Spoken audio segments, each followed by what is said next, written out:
Assalamualaikum warahmatullahi wabarakatuh. Halo anak-anak, apa kabarnya hari ini?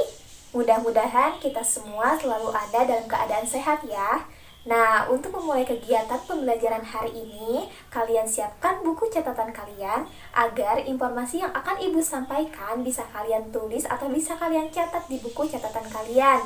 Dan kalian simak baik-baik apa yang akan kita pelajari atau apa yang akan Ibu sampaikan pada pembelajaran hari ini. Siap untuk belajar? Harus siap dan harus semangat ya.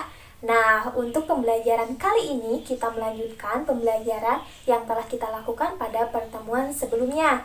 Namun, kita masuk pada subtema 2 yaitu mengenai indahnya keragaman budaya negeriku. Nah, kalian masih ingat di pembelajaran sebelumnya kita sudah mempelajari mengenai keberagaman suku bangsa yang ada di Indonesia. Nah, keberagaman suku bangsa ini mengakibatkan keberagaman budaya juga, termasuk di dalamnya keberagaman cara hidup sehari-hari. Sebagai contoh, suku Baduy yang ada di daerah Banten. Suku Baduy ini dibagi menjadi dua kelompok, yaitu yang pertama, Baduy dalam atau disebut dengan kelompok Tangtu, yang kedua, Baduy luar atau yang disebut dengan kelompok Panamping. Budaya cara hidup masyarakat Baduy luar dan juga Baduy dalam tergambar dalam tabel berikut ini.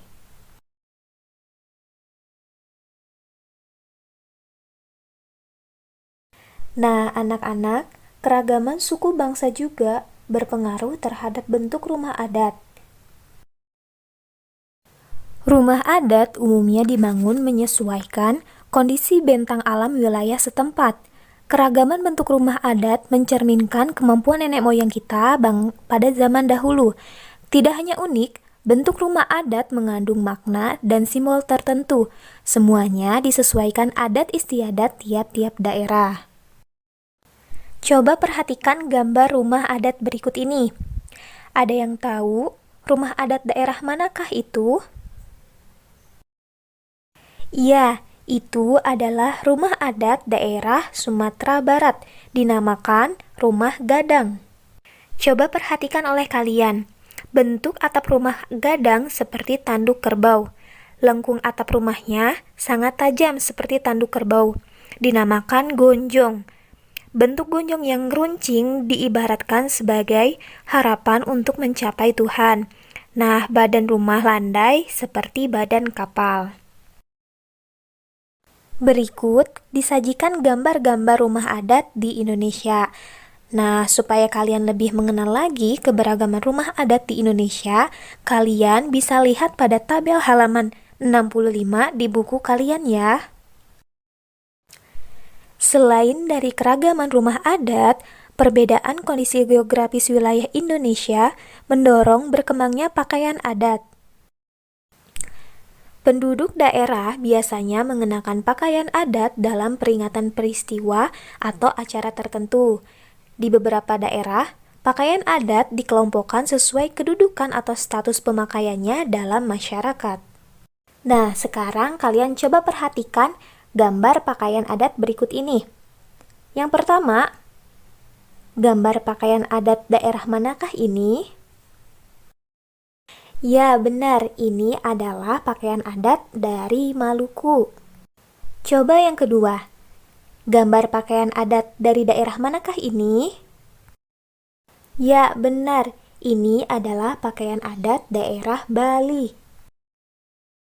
Nah, anak-anak, setiap daerah juga memiliki kekayaan kesenian yang berbeda-beda pula.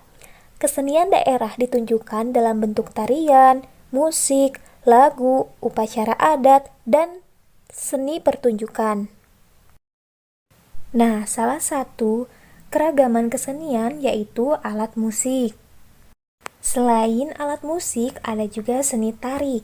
Nah, seni tari yang berkembang di Indonesia begitu banyak dan beragam. Tarian daerah menggambarkan tradisi dan juga tata cara kehidupan penduduk di suatu daerah. Nah, berikut Ibu contohkan tarian daerah yang berasal dari beberapa daerah di Indonesia. Yang pertama ada tari saman dari daerah Aceh. Selanjutnya ada tari piring dari daerah Sumatera Barat. Untuk lebih jelasnya, kalian bisa lihat pada tabel halaman 78 di buku kalian ya. Nah, anak-anak, berbicara mengenai tarian, ketika kita akan melakukan tarian, terdapat beberapa jenis pola lantai yang menjadi tolak ukur atau patokannya.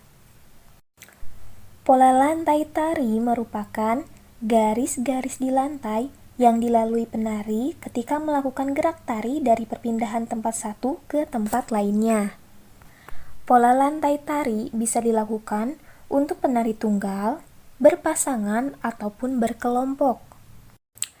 Fungsi dari pola lantai yaitu untuk menata gerakan tarian, membentuk komposisi dalam pertunjukan tarian, dan menciptakan kekompakan antar anggota penari. Adapun jenis-jenis pola lantai sebagai berikut. Nah, untuk kalian lebih paham mengenai pola lantai dalam tari, Ibu akan berikan contoh tarian dari salah satu daerah. Kalian simak baik-baik video tersebut ya, dan kalian coba perhatikan bagaimana pola lantai dari tarian tersebut.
Nah, bagaimana anak-anak? Kalian sudah melihat video tari tersebut. Kalian bisa melihatnya bahwa di sana para penari menggunakan berbagai macam pola lantai yang digunakan dalam pertunjukan tari tersebut. Nah, anak-anak, selain daripada pola lantai, lalu gerakan dari para penarinya, unsur pendukung lainnya juga sangat menambah kesan anggun dan juga indah, seperti halnya busananya, lalu ada lighting atau tata lampu dalam pertunjukan tersebut. Nah, berkaitan dengan lampu, Ibu ingin bertanya terlebih dahulu, apa yang menyebabkan lampu bisa menyala? Iya, benar. Lampu bisa menyala karena ada aliran listrik. Arus listrik ini mengalir dari kutub positif ke kutub negatif. Saat arus listrik mengalir melewati lampu, lampu akan menyala. Nah, sebagai contoh, sekarang coba kalian gosokkan penggaris plastik pada rambut kering. Lalu, setelah penggaris digosokkan, dekatkan penggaris tersebut pada potongan-potongan kertas. Apa yang terjadi?